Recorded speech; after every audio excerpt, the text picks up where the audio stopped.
نحمده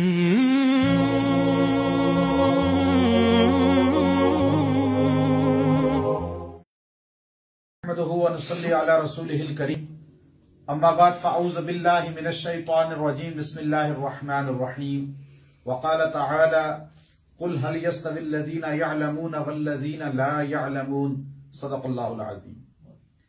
آج آپ احباب کے سامنے جو ہمارے درس کا موضوع ہے کہ ملک پاکستان کے اندر حضرت مفتی طارق مسعود صاحب جو ایک عظیم شخصیت ہیں، معروف خطیب ہیں، لاکھوں ان کے ماننے والے چاہنے والے ہیں، انہوں نے ایک کلپ اپلوڈ کیا جس میں عاملین حضرات پر تنقید بہت سخت کی اور انہوں نے عملیات کا سرے سے انکار کر دیا اور یہ کہا کہ عملیات کوئی علم ہی نہیں ہے۔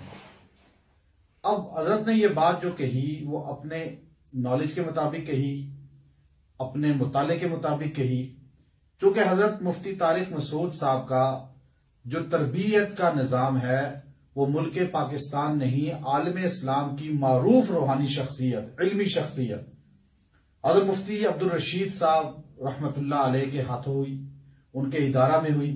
مفتی رشید صاحب اس میں بہت سخت ہوا کرتے تھے اور آپ ان چیزوں کا رد اکثر کرتے تھے تاکہ لوگوں کے عقائد خراب نہ ہوں اور لوگ صحیح توحیدی پر قائم رہیں۔ یہ عقیدہ انہوں نے اپنے تلامذ اور جتنے بھی آپ کے ماننے والے ہیں ان کے اندر منتقل کیا، لیکن مفتی طارق مسعود صاحب نے شدت سے جو کلمات کہے اس میں رد سب کا کر دیا، من حیث الجماع جتنی بھی دنیا میں ہیں۔ یہ طریقہ بہتر نہیں ہے۔ اس پہ ہمارے بے شمار علماء نے پھر رد کیا، تقاریر کی۔ میرا مزاج نہیں ہے کسی کے خلاف نام لے کے تنقید کرنا، کسی پر ہٹ کرنا۔ میں کسی کو بدلہ بھی نہیں لیتا، کسی کو جواب بھی نہیں دیتا انتقام کا، لیکن مجھے مکہ مکرمہ سے شیخ الحدیث مدرسہ سولتیہ، امیر انٹرنیشنل ختم نبوت ورلڈ حضرت مولانا ڈاکٹر سعید عنایت اللہ حافظ اللہ تعالی نے حکمن کہا کہ آپ اس پر ریکارڈنگ کرائیں، بیان کریں اور آپ اس تنازع کو حل کریں۔ مفتی طارق مسعود صاحب عظیم شخصیت ہیں، جو لوگ ان پر اعتراض کر رہے ہیں اہل علم وہ بھی عظیم شخصیات ہیں، تو یہ مسئلہ حل ہونا چاہیے اور حق بات، حقیقت واضح ہونی چاہیے۔ غلطی ہر انسان سے ہوتی ہے، یاد رکھیے میری بات، عملیات ایک علم ہے، جیسے ڈاکٹری ایک علم ہے، فزکس ایک علم ہے، بائیو ایک علم ہے، کیمسٹری ایک علم ہے، میتھ ایک علم ہے، ایسے عملیات ایک علم ہے، درس نظامی ایک علم ہے، اسی طرح اس کے بعد درس نظامی کے بعد تخصص کیا جاتا ہے، وہ ایک علم ہے۔ اب آپ دیکھیے، آپ بیمار ہوتے ہیں، آپ ڈاکٹر کے پاس جاتے ہیں، کس کے پاس جاتے ہیں؟ اب ڈاکٹر کے پاس جا کر آپ اپنا چیک اپ کراتے ہیں تو ڈاکٹر آپ کو یہ جملہ کہتا ہے کہ آپ فلاں دوائی میڈیکل سٹور سے لے کر کھائیں۔ آپ فوراً بغیر کسی کے پوچھے تحقیق کیے کہ یہ دوائی حلال ہے حرام ہے جائز ہے ناجائز ہے، آپ فوراً جا کے میڈیکل سٹور سے کیا کرتے ہیں؟ لے کر کھاتے ہیں نا۔ آپ نے کبھی پوچھا ڈاکٹر صاحب کیا ہمارے نبی نے یہ دوائی کھائی تھی؟ کیا صحابہ نے یہ دوائی کھائی تھی؟ آپ نہیں پوچھتے، کیونکہ علاج کے لیے جو چیز استعمال کی جاتی ہے وہ انسان اختیار کرتا ہے، شرط یہ ہے کہ وہ چیز حرام نہ ہو، حلال ہونی چاہیے۔ باقی تجویز وہ کرے گا جو ماہر ہے جسم کا، بدن کا، جسے ڈاکٹر کہا جاتا ہے۔ اس میں عالم کی بات نہیں چلے گی، اس پہ صرف ڈاکٹر کی مشورہ چلے گا جب بدن کا معاملہ آئے گا۔ اور ڈاکٹر صاحب آپ کو کہے جی شراب پی لیں آپ کا علاج ہوگا، آپ نہیں پیئیں گے، حرام ہے۔ آپ الٹرا ساؤنڈ کراتے ہیں، ان اللہ عنده علم الساعہ، 5 علم غیب اللہ کے علاوہ کوئی نہیں جانتا، سورہ لقمان، لیکن آپ کو ڈاکٹر بتا دیتا ہے کہ جی آپ کا بچہ ہے یا بچی ہے۔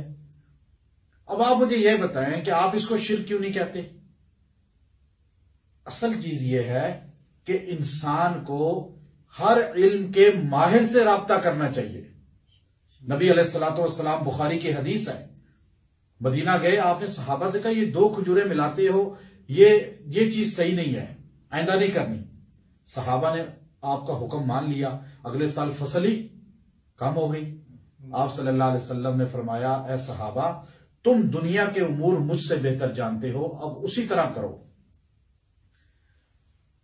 آج المیہ یہ ہے کہ آپ ہاسپٹل میں جاتے ہیں، مثال کے طور پہ آپ کہتے ہیں مجھے کڈنی کا پرابلم ہے، ڈاکٹر صاحب ریسپشن والا آپ کو بتاتا ہے یہ ڈاکٹر صاحب کھڑے ہیں، آپ کہتے ہیں ڈاکٹر صاحب مجھے کڈنی کا پرابلم ہے۔ ڈاکٹر صاحب کہتے ہیں بھائی میں کڈنی کا ڈاکٹر نہیں ہوں، میں ہارٹ کا ڈاکٹر ہوں۔ آپ دوسرے کے ڈاکٹر صاحب، وہ جی آپ ڈاکٹر ہیں؟ جی میں ڈاکٹر ہوں۔ جی میرے کڈنی کا مسئلہ ہے، میں کڈنی کا نہیں ہوں، میں آنکھوں کا اسپیشلسٹ ہوں۔ آپ کہتے ہیں بھائی ڈاکٹر تو آپ بھی ہیں نا، سند آپ کے پاس ہے، سرٹیفکیٹ ہے۔ وہ کہے گا میرے پاس سند ڈاکٹری کی ہے لیکن میں اسپیشلسٹ کس میں ہوں؟ ہارٹ کا، آنکھوں کا، کوئی معدے کا۔ تو ڈاکٹر اسپیشلسٹ جس فیلڈ کا ہوتا ہے وہ اس میں لب کشائی کرتا ہے، بات کرتا ہے، جس میں ماہر نہیں ہوتا اس کے متعلق آپ کو رائے بھی نہیں دیتا۔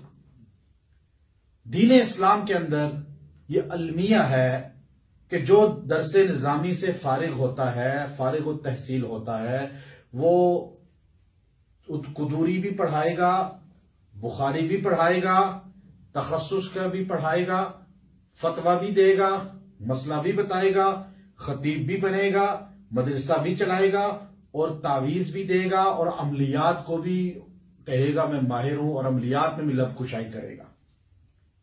آپ اس کے ماہر سے رابطہ کریں، دنیا کا اصول ہے ہر علم کے ماہر سے رابطہ کیا جاتا ہے۔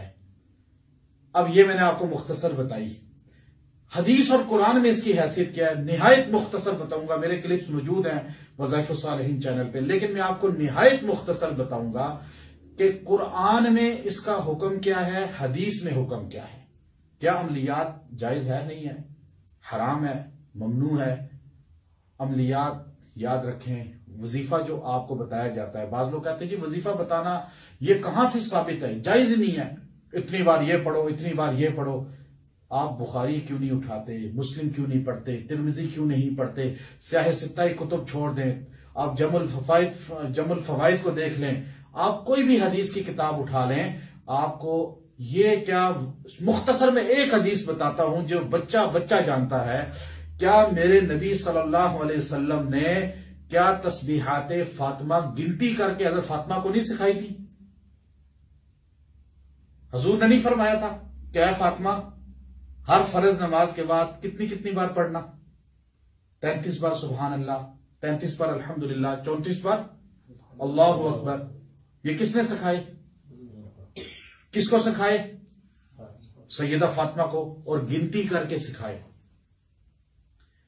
اور آپ اسی طرح بے شمار اور حدیثیں ہیں اس پر۔ ام سلمہ رضی اللہ تعالیٰ عنہ کی حدیث موجود ہے، حضرت میمونہ رضی اللہ کی حدیث موجود ہے کہ حضور نے مجھے سبحان اللہ عدد خلقہ ورضا نفسہ وزینت عرشہ ومداد کلماتہ یہ کلمات سکھائے کہ 3 بار پڑھ لو اتنا ثواب ملے گا۔ حضور صحابہ کو درود شریف نہیں بتاتے کہ اتنی بار پڑھو، جو 10 بار پڑھے گا 100 رحمتیں، جو 100 بار پڑھے گا اس کی مغفرت، شفاعت واجب۔ اب صحابہ کیا کرتے تھے؟ بخاری کے اندر حدیث ہے پوری مفصل کہ ایک سردار کو سانپ نے کاٹا تو صحابہ نے سورہ فاتحہ دم کر کے اس سے بکریاں کو ریوڑ لیا، حضور نے اپنا حصہ وصول کیا۔ حضور صلی اللہ علیہ وسلم، امام سیوطی رحمت اللہ علیہ نے لکھا کہ اپنے نواسوں کے گلے میں یا حی حین لا حی فی دیمومت ملکہ و بقائہ یا حی یہ لکھ کر ڈالا کرتے تھے۔ حضرت ابراہیم علیہ السلام نے یہ کلمات اپنے بیٹے اسماعیل کے لیے ادا کیے تھے۔ اور موطا امام مالک کے اندر حدیث ہے، حضرت کعب احبار رضی اللہ عنہ فرماتے ہیں اگر میں یہ کلمات روز نہ پڑھتا جو 2 جہاں کے سردار نے مجھے سکھائے تو مجھے جادو کے ذریعے یہودی گدھا بنا دیتے۔ میں یہ صبح شام پڑھتا ہوں تو میں ان کے جادو سے بچا ہوا ہوں۔ کیا ابن کثیر رحمت اللہ علیہ نے ان کو نقل نہیں کیا؟ امام بخاری رحمہ اللہ کے استاد امام ابو بکر ابن ابی شیبہ رحمہ اللہ اپنی کتاب کے اندر لکھتے ہیں کہ حضور اقدس صلی اللہ علیہ وسلم کے صحابہ تعویذ کو جائز کہتے تھے، اور اسی کو امام نووی رحمت اللہ علیہ نے نقل فرمایا، اور اسی کو امام رازی رحمت اللہ علیہ نے اپنی کتاب کے اندر لکھا کہ تعویذ پہننا رخصت ہے، تعویذ نہ پہننا عزیمت ہے، افضل ہے، لیکن حرام نہیں کہا۔ اور امام نووی رحمت اللہ علیہ نے اس کو باقاعدہ طور پہ لکھا کہ تعویذات پہننا جس میں شرکیہ کلمات نہ ہوں وہ پہننا ائمہ اربعہ سے ثابت ہے، اجماع ائمہ اربعہ ہے، یہ اجماع ہے اس پر ائمہ اربعہ کا۔ اور پھر اس کو باقاعدہ طور پہ حدیث کے اندر، میں نے اپنی کتاب وظائف الصالحین کے اندر باقاعدہ مقالہ لکھا ہے حدیث صحیحہ سے کہ جو تعویذ اور تمیمہ یہ دو الگ چیزیں ہیں۔ آج ہمارے ہاں ایک کم علمی ہے کہ بعض لوگ تعویذ اور تمیمہ کو ایک کہتے ہیں۔ حدیث میں جہاں ممانعت آئی ہے کہ تعویذ پہننے کی، وہ لوگ جو بولتے ہیں وہ تعویذ نہیں ہے، تمیمہ ہے، تمیمہ۔ عربی زبان میں آپ دیکھ لیں قرآن و حدیث کے اندر، حدیث کی کتابوں کے اندر لفظ تمیمہ آتا ہے۔ کیا آتا ہے؟ لفظ تمیمہ کس کو کہتے ہیں؟ جو عرب کے لوگ دھاگے باندھتے تھے، جو ہڈیاں لٹکاتے تھے بتوں کے نام کی، شرکیہ کلمات لکھتے تھے منات، لات اور اپنے لات و عزا کے ناموں کے، تو ان کو کہتے ہیں تمیمہ۔ آج کوئی آدمی دھاگا باندھتا ہے فلاں درگاہ کا، پنجتن پاک کا یا ناد علی کا یا کسی اور اس طرح شرکیہ نام سے، وہ جائز نہیں ہے، حرام ہے، وہ تمیمہ ہے۔ تعویذ عربی میں کہا جاتا ہے پناہ حاصل کرنا، قرآنی پناہ لینے والے کو جائز، کوئی تعویذ کو حرام نہیں کہے گا۔ اس پر اجماع ہے، یاد رکھیں حدیثوں پر۔ اور اس بات کو امام احمد بن حنبل رحمت اللہ علیہ کے متعلق باقاعدہ طور پر لکھا ابن قیم رحمت اللہ علیہ نے کہ امام احمد بن حنبل تعویذ دیتے تھے اور اپنے بچوں کے گلے میں لٹکاتے تھے۔ ابن قیم رحمت اللہ علیہ کی کتابیں تعویذات سے بھری ہوئی ہیں۔ ابن تیمیہ رحمت اللہ علیہ نے احکام المرجان فی احکام الجان لکھی، ابن ابی دنیا رحمت اللہ علیہ نے اس پر کتابیں لکھی، شیخ عبد القادر جیلانی رحمت اللہ علیہ نے اس پہ کتابیں لکھی، حضرت مولانا اشرف علی تھانوی رحمت اللہ علیہ نے اعمال قرآنی لکھی، حضرت مولانا انور شاہ کشمیری رحمت اللہ علیہ نے تعویذ پر پورا کتابچہ لکھا، حضرت مولانا حسین احمد مدنی رحمت اللہ علیہ کی کتاب تعویذات پر موجود ہے۔ اور عصر حاضر کے ائمہ نے تعویذات کو حرام نہیں کہا، شرکیہ کلمات جس میں لکھے جائیں وہ حرام ہے۔ اب عامل جنات کا جو ماہر ہوتا ہے، میں نے اپنے مختلف دروس میں یہ واقعہ سنایا ہے کہ مسجد نبوی کے شیخ خطیب شیخ ابو بکر الجزائری رحمہ اللہ تعالی ابھی فوت ہوئے ہیں، جو خطیب مدینہ تھے، جن کی مدینہ اور مکہ کے ائمہ، امام سدیس، سارے شریم، امام خزیفی، سارے رسپیکٹ عزت دل سے کرتے، ان کے خطاب میں بیٹھتے۔ اتنے بڑے شیخ عالم اسلام کے امام مسجد نبوی ابو بکر الجزائری خود فرماتے ہیں اپنی کتاب اکرام مسلم میں، اپنے درس میں بھی سنا رہے تھے یہ واقعہ، میں نے ان کی زیارت بہت بار کی ہے، خدمت کا شرف ہے مجھے۔ ہم عربوں کا علاج کرتے ہیں، سادن کعبہ، بیت اللہ کے چابی بردار، الحمدللہ رائے ونڈ کے علماء، مفتی تقی عثمانی صاحب، مفتی نعیم صاحب، مفتی ضرب علی خان صاحب، جتنے بڑے اکابر ہیں، دیوبند، سہارنپور، ندوہ، دنیا میں ہم گئے ہیں، ان اکابرین کی بھی خدمت کی، مولانا مکی حجازی صاحب، یہ سارے عملیات کو بھی مانتے ہیں اور علاج بھی کراتے ہیں، اور میں خود گواہ ہوں، میرے سے اللہ نے خدمت لی ہے ان کے علاج کی، مولانا جمشید صاحب رائے ونڈ میں۔ اصل بات یہ ہے، اس پر اجماع ہے آج کے بھی اکابرین کا کہ عملیات علاج ہے، لیکن غلط بندے، مفتی صاحب نے جو فرمایا وہ غلط لوگوں کے لیے فرمایا کہ آج کل فراڈ بہت ہے، دھوکہ بہت ہے، اور آج کل بہت سے لوگ جو ہے اس کو غلط رنگ میں استعمال کرتے ہیں، اور جاہل لوگ زیادہ اس میں آ چکے ہیں، اور بے دین لوگ زیادہ آ چکے ہیں، لوگوں کے عقائد خراب کر رہے ہیں، لوگوں کو گمراہ کر رہے ہیں۔ انہوں نے کسی حق والے کی تردید نہیں کی، انہوں نے کسی حق والے کے رد نہیں کیا، انہوں نے ان لوگوں کا کہا جو فراڈ کرتے ہیں، غیب کا علم بتا رہے ہیں، مستقبل کی خبریں بتا رہے ہیں، یہ مستقبل کی خبر اللہ کے علاوہ کوئی نہیں جانتا۔ عملیات ایک فن ہے، ایک علاج ہے، بس آپ علاج کر رہے ہیں، جیسے ڈاکٹر دوائی دیتا ہے، اب وہ آپ کو یہ نہیں کہے گا کہ بھائی آپ دوائی بھی کھائیں اور آپ نے جو ہے نا 4 دن پہلے یہ کیا، یہ کھایا، وہ کی، یہ غیب نہیں، وہ ٹیسٹ کر کے جو بتائے گا، آپ کا بلڈ ٹیسٹ کرے گا، بلڈ ٹیسٹ میں جو آئے گا تو ڈاکٹر غیب کی خبر نہیں بتا رہا۔ اسی طرح عامل جو آپ آتے ہیں ہمارے پاس، تو آپ کو جو بتایا جاتا ہے جی آپ پہ تو جادو ہوا ہے، یہ پوچھ کے بتایا جاتا ہے جیسے ڈاکٹر ٹیسٹ کر کے بتاتا ہے.